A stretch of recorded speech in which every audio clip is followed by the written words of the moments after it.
नमस्कार, स्वागत है आपका। जी बिहार झारखंड देख रहे हैं आप, आपके साथ मैं हूं रश्मि। बुलेटिन की शुरुआत करेंगे एक बड़ी और अहम खबर से। गलती किसी और की, सजा किसी और को। जी हां, सही सुना आपने। बड़ी मछली को बचाने के लिए छोटी मछली की बलि दी जा रही है बिहार में, और ये सब कर रही है दूसरों को ज्ञान देने वाली भारतीय जनता पार्टी। दरअसल बीजेपी विधायक अनिल सिंह की बेटी को कोटा से लाने के लिए उनके ड्राइवर विधानसभा सचिवालय ने सस्पेंड कर दिया, और उसे उस गलती की सजा मिली है जिसके लिए वो कहीं से भी जिम्मेदार नहीं है। इससे पहले उसे शो कॉज नोटिस भी भेजा गया। यहां पर आपको बता दें कि विधायक ई पास बनवाकर कोटा अपनी बेटी को लाने गए थे। विधायक जी की गाड़ी थी, लिहाजा ड्राइवर का जाना लाजमी था, लेकिन जब बाद में इस मामले ने काफी तूल पकड़ लिया तो ई पास इशू करने वाले एसडीओ साहब को सस्पेंड कर दिया गया, और अब गाड़ी के चालक पर गाजगिरी है। तो देखिए, सवाल कई तरह के उठ रहे हैं। बड़ा सवाल यह उठता है कि आखिर सत्ताधारी दल विधायक पर कार्रवाई क्यों नहीं कर रहा?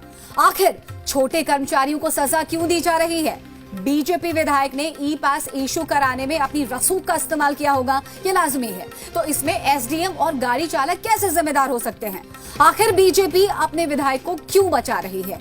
क्या हर आदमी के लिए अलग कायदे कानून है? विधायक जी की बेटी कोटा में फंसे दूसरे लोगों की बेटी से अलग कैसे हो सकती है? ऐसे कई सवाल हैं जिनका जवाब सत्ताधारी दल को देना ही पड़ेगा। अब देखिए, इस पर सियासत भी शुरू हो गई है। कई तरह के सवाल उठ रहे हैं, विपक्ष ने भी कई सवाल उठाए। इस पूरे मामले को लेकर सियासत अपने परवान पर है। इस मुद्दे को लेकर आरजेडी ने सरकार पर निशाना साधा और बीजेपी विधायक पर कार्रवाई की मांग की है।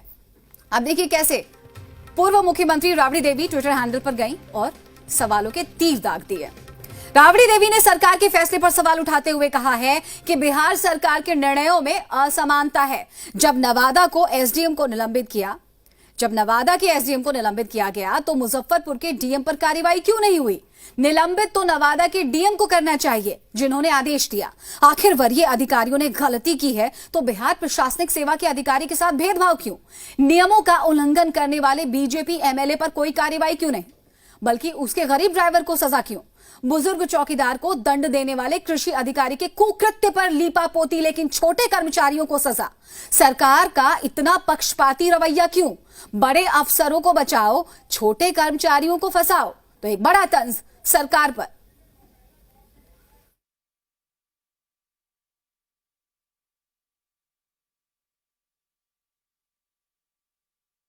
बीजेपी के एमएलए के गाड़ी को जो सरकारी ड्राइवर कोटा लेकर गए थे, सरकार ने उनको सस्पेंड कर दिया।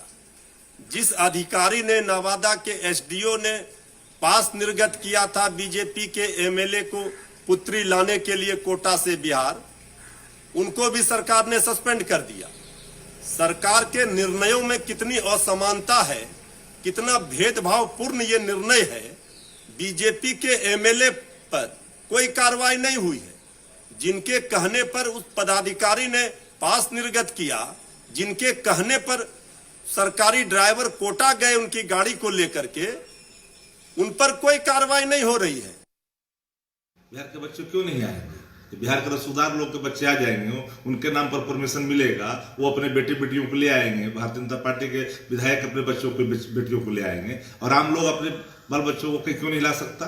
तो इन परिस्थितियों में अगर तेजस्वी यादव जी ने ध्यान आकृष्ट किया तो सरकार को तत्काल प्रभाव से कोटा में फंसे बिहारी बच्चों को हर हाल में ले आना चाहिए। इसमें किसी प्रकार का अहंकार नहीं आनी चाहिए, इससे कोई गरिमा नहीं गिरनी है।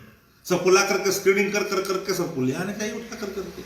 क्यों आखिरकार इस पर इतनी लंबी खींचातानी हो रही है?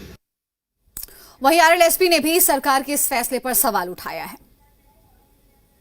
सत्ताधारी गठबंधन के लोग चाहे अपने बच्चे को कोटा से बिहार लाने की बात हो या मेंबर ऑफ पार्लियामेंट का दिल्ली से पटना ट्रेवल करने की बात हो, हर तरफ से देखा जा रहा है कि बिहार में दो तरह के नियम हैं। जब हम लोग कार्रवाई की बात करते हैं तो छोटे अधिकारी पे और छोटे जो स्टाफ हैं उन पे कार्रवाई की जाती है। जो बड़ी मछली है उस पे सरकार हाथ डालने का काम नहीं कर रही है। मैं सरकार से कहना चाहता हूं, आपके लिए सब बराबर है। जो दोषी हैं, चाहे वो एमपी क्यों ना हो, एमएलए क्यों ना हो, एमएलसी क्यों ना हो या कोई बड़ा अधिकारी क्यों ना हो, उस पर आप कार्रवाई करने का काम कीजिए। अब देखिए जरा जेडीयू प्रवक्ता राजीव रंजन का इस पर क्या कहना है।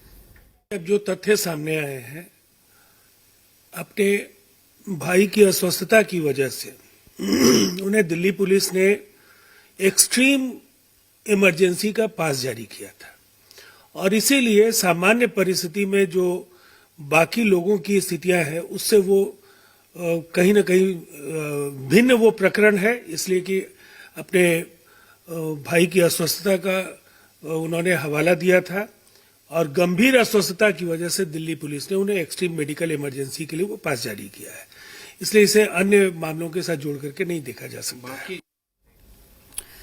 चलिए रुक कर लेते हैं यहाँ पर पटना का हमारे सहयोगी धीरज ठाकुर इस वक्त जुड़ चुके हैं इस पूरे खबर पर पूरे अपडेट्स के साथ।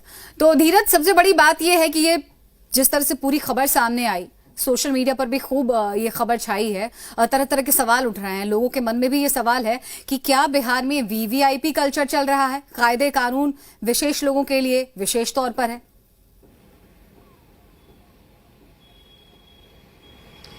जी, ये सवाल कई पिछले 3-4 दिनों से ये सवाल उठ रहे हैं कि कई सांसद, कई विधायक या तो दिल्ली से आ गए हैं या फिर कहीं अपने क्षेत्र में आ गए हैं या फिर अपने बच्चों को कोटा से ले आए हैं। ये सवाल है।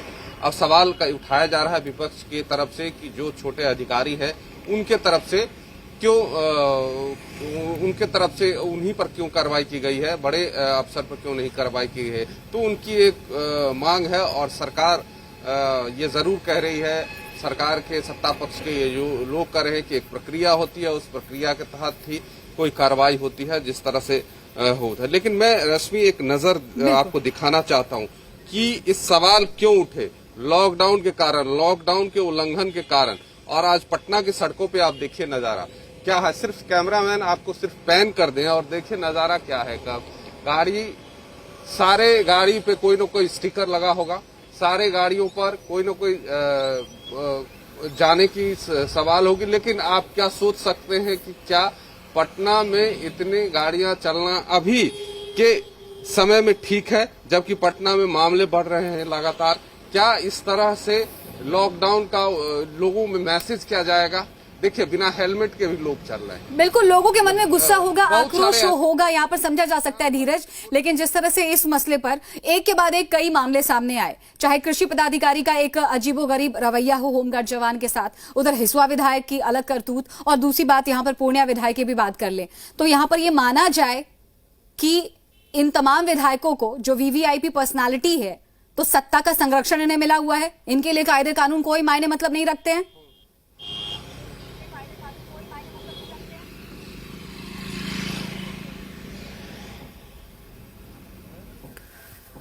तो सत्ता बड़ी चीज है, आप समझ सकते हैं किस तरह से वीवीआईपी पास इनके लिए इश्यू होता है और ये आराम से जाते हैं, दूसरे राज्य अपने बच्चों को लेकर आते हैं। और यहाँ पर सवाल जब उठता है बिहार के छात्रों के लिए, बिहार के मजदूरों के लिए, तो मानो यहाँ पर सरकार को सांप सूंघ जाता है। प्रशासनिक सेवा के संघ की तरफ से कही गई है कि आप उन डीएम जो डीएम या जो भी अधिकारी हो, जहां से पास निर्गत हुए हैं वहां वहां के डीएम पर कार्रवाई होनी चाहिए। तो ये सारी कवायद सरकार की तरफ से चल रही है। इस बीच विपक्ष भी आप बताइएगा जरा यहाँ पर धीरज, बना रही है कि आप बताइएगा आपका एक्सपीरियंस क्या कहता है? आपको लगता है कि वाकई कार्रवाई होगी, डीएम साहब के खिलाफ कार्रवाई होगी?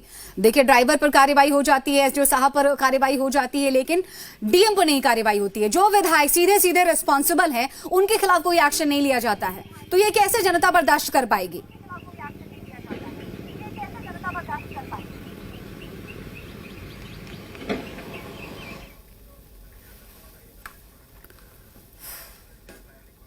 तो इस तरह के कई सवाल है जो लगातार उठ रहे हैं, जनता के मन में ये सवाल है। अब देखिए सरकार की तरफ से क्या रिस्पांस देखने को मिलता है, क्या वाकई जो लोग जिम्मेदार हैं, जो लोग सीधे सीधे दोषी, उनके खिलाफ कार्रवाई होती है।